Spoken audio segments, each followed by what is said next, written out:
Alors, dans ma vie, j'ai toujours transmis tout au long de ma carrière, quand j'étais reporter, entre deux films, entre deux voyages. C'est quelque chose que j'ai toujours aimé faire. Vraiment, j'ai une appétence et je crois que pour bien transmettre, d'abord, il faut aimer les gens, il faut être généreux, il faut aimer ça, véritablement. Et j'aime ça. Et c'est vrai que j'ai eu la chance de pouvoir monter cette formation avec beaucoup de liberté au CFPF et que j'ai en fait créée telle que j'aurais aimé qu'elle existe quand j'avais besoin de ces outils-là.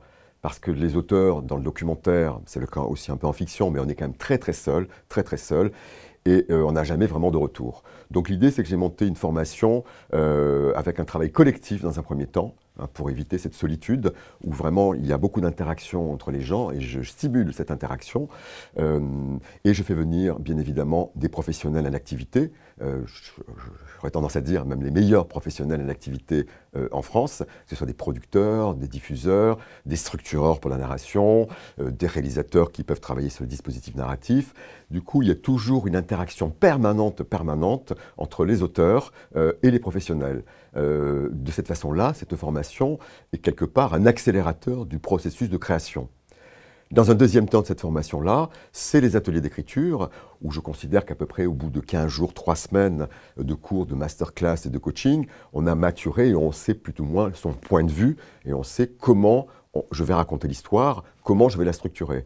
Et ensuite, dans ces ateliers, c'est du coaching plutôt en tête-à-tête, et là, on évolue sur l'écriture du dossier documentaire pour arriver à la fin à le présenter devant un jury de professionnels, à qui je demande d'être exigeant comme des professionnels. Du coup, on est vraiment dans le bain directement. Et ensuite, on peut faire son film.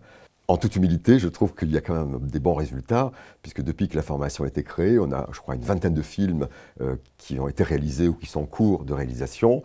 Il y en a au moins une dizaine qui sont en cours de production, sans compter les gens qui, grâce à la formation, ont pu avoir les bourses Brouillon d'un rêve, ont été lauréats des pitchs d'ad-hoc, ou ont eu des résidences, ou ont pu aussi avoir le CNC, le FAIA.